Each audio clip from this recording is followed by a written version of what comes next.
ครับเจ้าของรถพี่แป๊กครับพี่แป๊กเจริญยนต์ใช่ไหม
หลังรถนั่งด้านล่างบ้างครับรอบแรกครับเดี๋ยวเรารับรักเสียงเพิ่มเติมกันครับ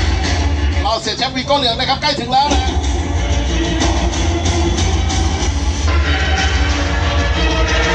วันนี้ขอบคุณนายสำอางกองบนนะครับหรือว่าท่านนะครับกับทางกองแก้วนะครับกองบนด้วยนะครับผมขอบคุณพ่อคุณแม่นะครับวันนี้ขอบคุณด้วยนะครับ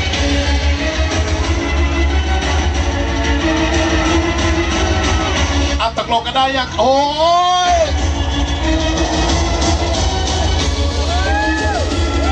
เอาแต่หัววันเลยพี่แหมอุตส่าห์เล็งไว้เลยในตัวนี้นะครับโอเคครับรอบแรกกับความเซ็กซี่น่ารักกับน้องเพลตี้เลดี้ครับอยู่กับผมดีเจตู้นะครับ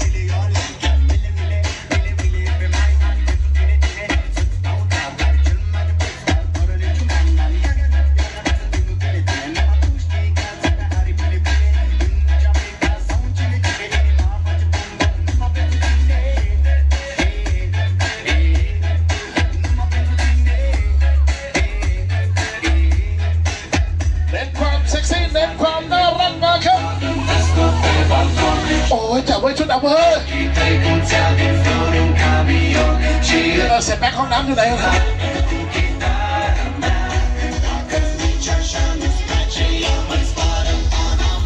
โอ้ย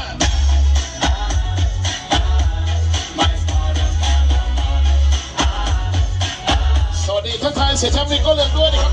98.00 FM นะครับ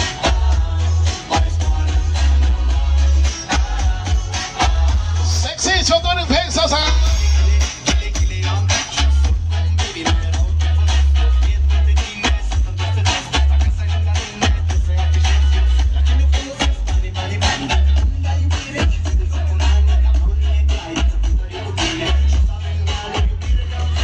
มาช้าปรับ1 กลมเสร็จครับเอาไประดับเสร็จครับบอกมีห้องให้อยู่แล้ว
ดีๆเดี๋ยวพี่เซ็กเสื่อมนะครับ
อยากเปลี่ยนรถใหม่ในเรื่องของรถมือสองต่อสถานะนะครับในเรื่องของแบ็คเทเลยนต์นะครับ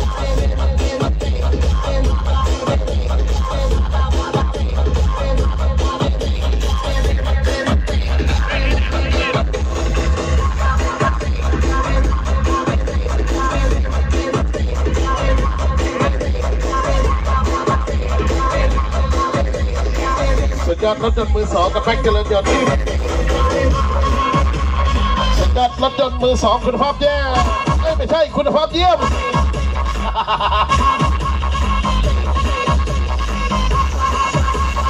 ใครป่วยนะไปเยี่ยม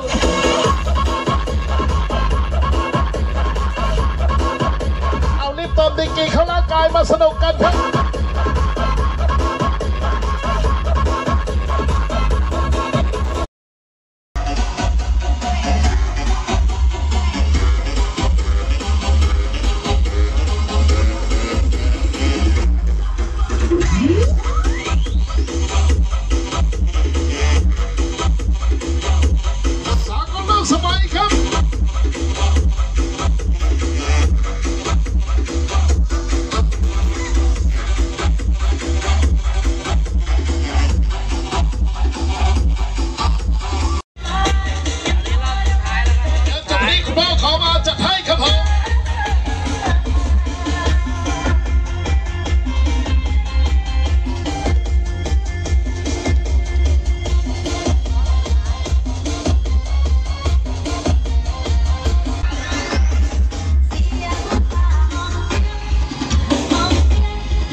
เหมือนธรรมชาติต้นไม้กับท่อนสูง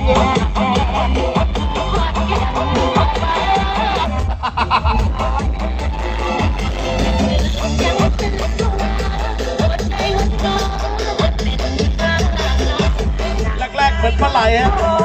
หลังๆมาท่อนสูงดีๆเลยนะเดี๋ยววันนี้ก็ฝากกันด้วยแล้วกันนะของแบ็คเจริญยนต์นะครับรถยนต์มือสองคุณภาพเยี่ยมนะครับผม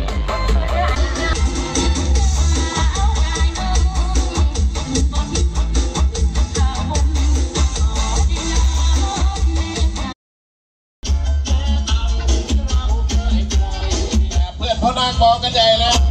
ขอส่วนแบ่งด้วยได้ไหมล่ะ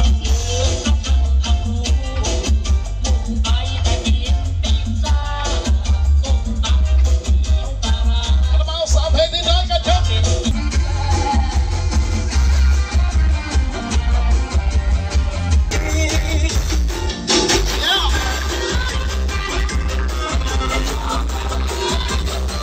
น้องครับกลับบ้านพร้อมกันนะครับน้องๆไม่เมาพี่ไปส่งได้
คาราบาวพี่โจ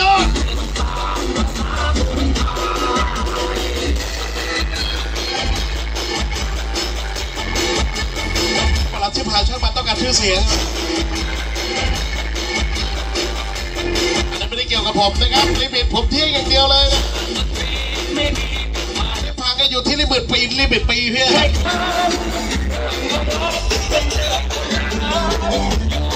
อนนี้สมาคมของเล่นคนจนนะ